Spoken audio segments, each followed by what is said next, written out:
크립토 개별 시장에 가장 큰 호재와 변화를 줄 수 있는 것은 스테이블 코인 법안이 승인이 되냐 안 되냐의 여부라고 생각됩니다. 네, 여러분 반갑습니다. 비트캐쳐입니다. 오랜 시간 전 세계 경제와 투자 시장의 걸림돌이었던 러시아와 우크라이나의 협상이 이제 오늘 진행이 됩니다. 여기서 또한 어떠한 결과와 협상이 나오는지에 따라 글로벌 매크로의 흐름도 영향을 받을 것으로 생각이 되고, 트럼프 같은 경우는 만약에 러시아 우크라이나 협상이 진전되는 흐름을 보인다라고 하면 바로 16일 튀르키예로 넘어가겠다라고 해서 더욱더 적극적인 협상을 만들겠다라는 강력한 의지를 보였습니다. 그리고 관세 흐름 같은 경우도 중국이 미국과 합의한 90일 동안 28개의 미국 기업에 대한 수출 제한을 걸었던 것도 전부 다 일시 중단했고, 기존에 걸었던 신뢰할 수 없는 기업에 대한 지정도 일단 중단됐다. 중국 같은 경우는 90일 동안은 완전 관세를 완화하고 완전 개방을 하는 방향으로 흘러가고 있습니다. 그런데도 불구하고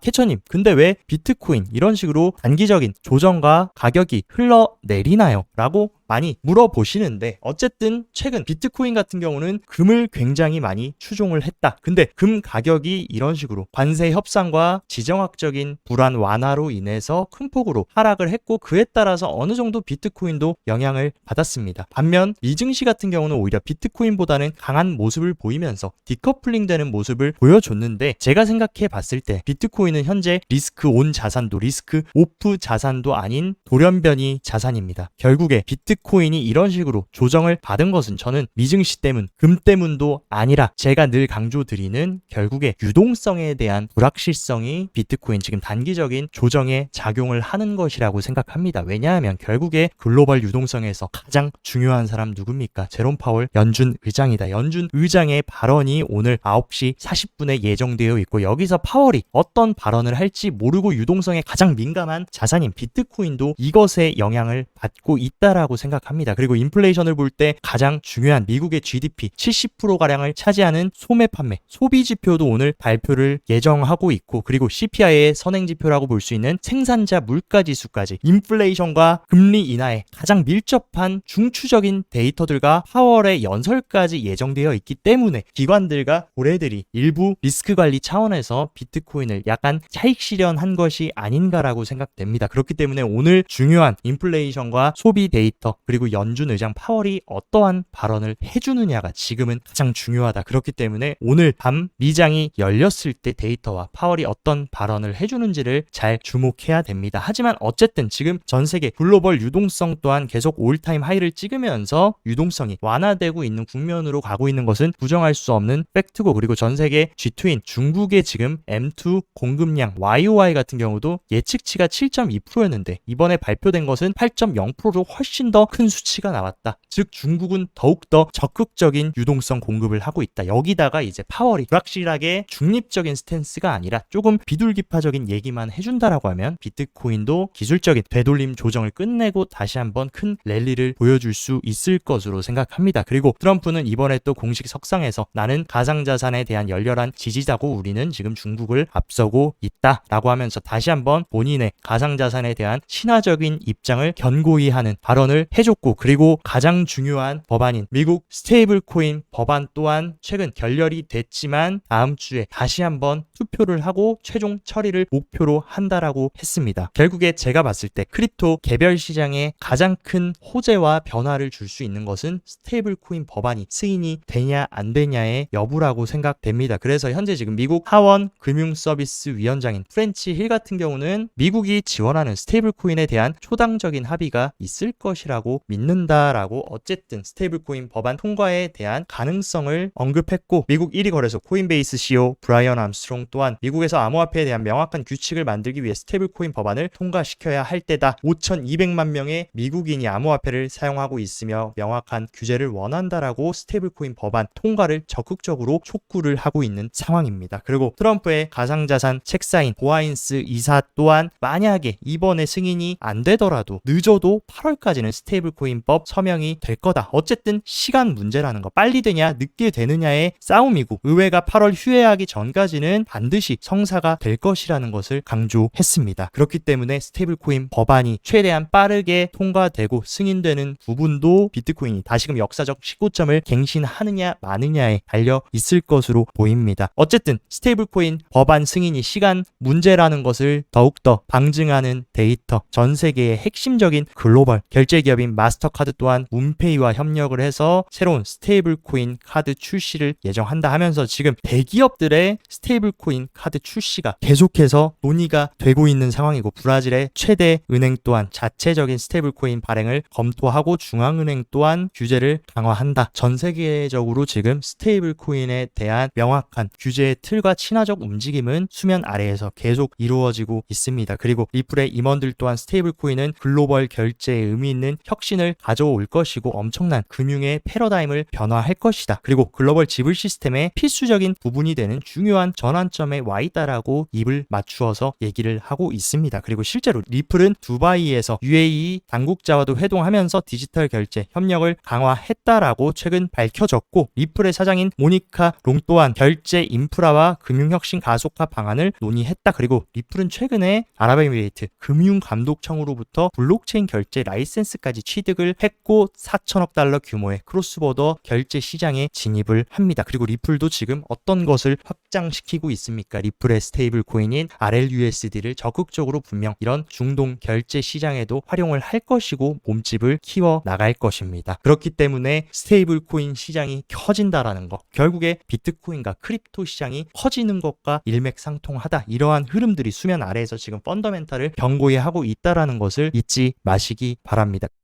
그리고 독일 최대 은행인 도이치방크 같은 경우도 이번 보고서에 따르면 1분기 시장이 흔들리고 비트코인 시즌 종료 얘기가 나올 때 독일 최대 은행이 마이크로 스트래티지 주식을 96,000개나 추가 매입했다. 왜 이런 글로벌 금융 거인들은 비트코인과 이런 식으로 비트코인 간접 투자 주식인 스트래티지를 계속해서 조정장에서 매수를 했을까? 그리고 스탠다드 차타드 또한 팔콘 X 디지털 자산 프라임 브로커리지 업체와 전략적 제휴를 맺으면서 기관 투자자들의 접근성을 높일 것이다. 왜 이렇게 초대형 은행들이 기관 투자자 접근성 높이려고 합니까? 그만큼 기관들의 수요를 본인들이 최전방에서 느끼고 있기 때문에 이런 인프라를 빠르게 구축하려고 하는 겁니다. 그리고 미국 1위 거래소인 코인베이스 CEO 브라이언 암스트롱 또한 최근 S&P 500에 합류하면서 추가적으로 데리비트를 인수했는데 이거 이후에도 글로벌적인 인수를 계속 추진할 거다. 계속해서 몸집을 키워 나가겠다라는 의사를 밝혔습니다. 브라이언 암스트롱 또한 너무나 안다. 기업들과 기관 이런 초대형 세력들이 크립토 시장에 본격적으로 뛰어들려는 준비를 하고 있다라는 것을 몸소 느끼고 있기 때문에 이런 식으로 몸집을 키우고 미리 준비를 하는 것이라고 볼 수가 있습니다. 그리고 과거 크립토의 회의적이었던 JP 모건 같은 경우는 지금 벌써 토큰화된 국채를 프라이빗 네트워크 밖으로 옮기기 위해서 체인링크와 온도 파이낸스와 지금 파트너십을 맺고 퍼블릭 블록체인에서 첫 거래 결제를 진행을 했습니다. 실제로 이런 식으로 JP모건의 토크나 플랫폼 킨시스가 체인링크 온도 체인과 함께 이런 식으로 기관 투자자들에게 지금 적극적으로 토크나 네트워크를 제공하고 있다는 거. 시장이 이대로 끝날지 아니면 다음 단계, 다음 스테이지가 있는지 지금 이런 초대형 큰손들이 몸소 행동으로 보여주고 있다라고 생각합니다. 그리고 비트와이즈의 CIO 매트 호건 또한 지난 며칠 동안 한 대형 자문회사의 연례 컨퍼런스 참석했는데 여기서 중요한 내용들을 들었다. 금융 자문사들에게 지금 모든 주요 자문회사가 암호화폐 ETP에 투자할 것이라고 지금 예상을 했고 암호화폐에 대한 기관들의 관심이 매우 높고 유입 규모가 수십억 달러에 달할 것으로 예상한다. 그리고 특히나 기관들 중에 1%는 포트폴리오 배분의 5%를 할당할 것이라고 어마어마한 발언을 해줬습니다. 실제 금융권 최전방에 있는 이런 전문가들은 얼마나 기관들이 디지털 자산과 비트코인, 크립토 자산에 열광적인지를 몸소 느끼고 있고 이러한 변화가 올 것이라는 것을 지금 초당적으로 예측을 하고 있다. 그리고 코인베이스 CEO 브라이언 암스트롱은 최근 인터뷰에서 추가적으로 모든 은행들과 기업이 비트코인과 암호화폐를 추가해야 된다. 현재 지금 암호화폐 디지털 자산 시장은 마치 인터넷의 초창기와 같다라고 얘기했습니다. 실제 지금 비트코인의 채택률은 4.7%밖에 안 된다. 해봐야 지금 걸음마 단계고 과거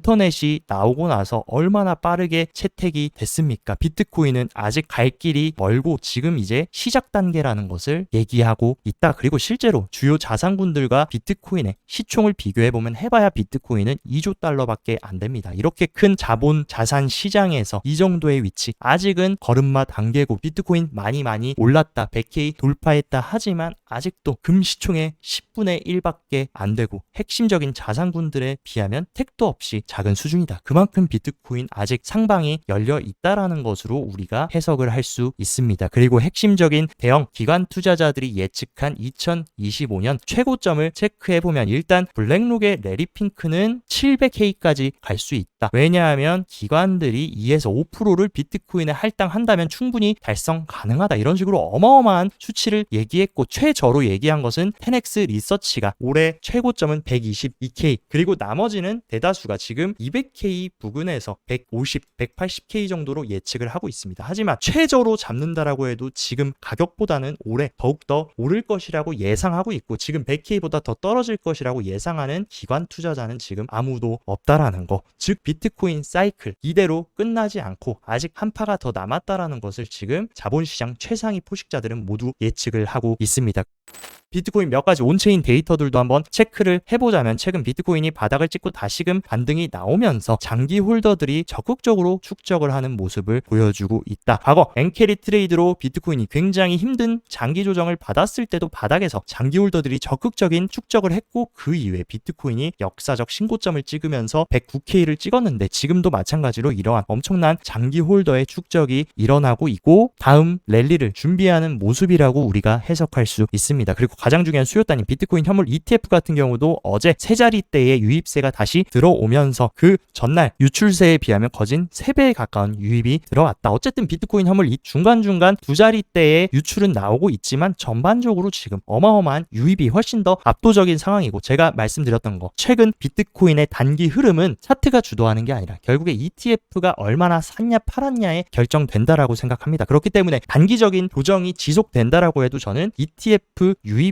견고하게 유지되는 한 저는 기술적인 조정일 뿐 대세 하락으로 가는 변곡은 아니라고 보고 있습니다. 그리고 ETF의 누적 유입 같은 경우도 올타임 하이를 갱신하고 나서 계속해서 고점을 올려주는 거 결국에 계속 축적을 하고 있다라는 것을 우리가 알 수 있다. 하지만 비트코인 단기적인 트레이딩 하시는 분들 위해서 차트를 체크해보면 일단 제가 지속적으로 강조드렸던 이 확장세기 상단을 또다시 테스트를 해주고 있습니다. 오늘 파월 연설이 끝나고 나서 이 구간을 지켜주고 다시금 일봉 종가로 말아 올려줄지 아니면 파월의 매파적 발언으로 한 번 더 깨줄지 이 부분을 체크해야 되고 만약에 파월이 매파적인 발언을 해서 확장세기를 깨준다라고 하면 99K 정도까지는 일시적으로 열어놔야 된다라고 생각합니다. 그리고 해당 자리 같은 경우는 이런 식으로 21선이 올라오는 자리 최근 비트코인이 큰 펌핑이 나왔을 때도 이 21선을 훼손하지 않고 지켜주면서 랠리가 나온 만큼 이 구간 90K만 잘 지켜준다라고 하면 저는 다시금 상방을 테스트해 줄 수 있을 것으로 생각합니다. 그리고 최종적으로 확실하게 우리가 역사적 신고점을 찍으려면 그 다음 저항 구간 106K를 확실히 돌파해주는 모습이 나와줘야 비로소 다시금 역사적 신고점을 찍어줄 수 있다. 그렇기 때문에 확실하게 106.5K를 돌파하는 시그널이 나오기 전까지는 당분간은 이 박스권에서 지지부진한 움직임과 매물대를 만들어주면서 지지 구간을 만들어줄 가능성도 열어두시면 좋을 것 같습니다. 그리고 비트코인 도미넌스 같은 경우도 이런 식으로 큰 폭으로 빠지고 나서 기술적으로 되돌림을 주면서 올라가고 있지만 어쨌든 최근 이러한 강력했던 지지 구간을 도미넌스가 강력하게 돌파한 만큼 저는 도미넌스의 지금 상승은 결국에 데드캣 바운스로 생각하고 어느 정도 되돌림을 준 후에 더 큰 폭으로 도미넌스가 하락하면서 알트코인 시장 랠리가 당분간 지속될 것으로 보입니다. 그리고 알트 랠리가 일어나려면 가장 중요한 거는 큰형님 이더리움의 추세입니다. 근데 현재 지금 비트 대비 이더의 강세를 볼 수 있는 이더 BTC 차트 같은 경우도 의미 있는 펌핑을 보여주면서 확실하게 지금 분위기를 반전시켜줬고 지속적으로 작년부터 넘지 못했던 이더 BTC 이 장기 하락 트렌드 라인을 최근 이더 BTC가 돌파를 하고 현재는 리테스트를 하는 중에 있다. 이 구간을 만약에 이더 BTC가 잘 리테스트를 해준다라고 하면 한 번 더 큰 파동이 나오면서 이더뿐만이 아니라 전반적인 알트의 분위기도 상승될 것으로 생각됩니다. 그리고 실제로 이더리움의 거래소 보유량이 최근 들어서 이런 식으로 어마어마하게 큰 폭으로 하락했고 거래소의 이더 보유량이 하락한다라는 거 기관들과 고래들이 적극적으로 이더를 축적했다라고 볼 수 있고 그 이후 이후에 비트코인 가격도 큰 폭으로 상승한 것을 우리가 알 수 있습니다. 그리고 이더리움의 축적 주소수 같은 경우도 최근 들어서 어마어마하게 상승하면서 이더리움도 확실히 약세를 끝내고 새로운 국면으로 들어가고 있다라는 것을 우리가 체크를 할 수 있다. 그리고 비트코인 CDD 데이터를 본다라고 하면 많은 분들이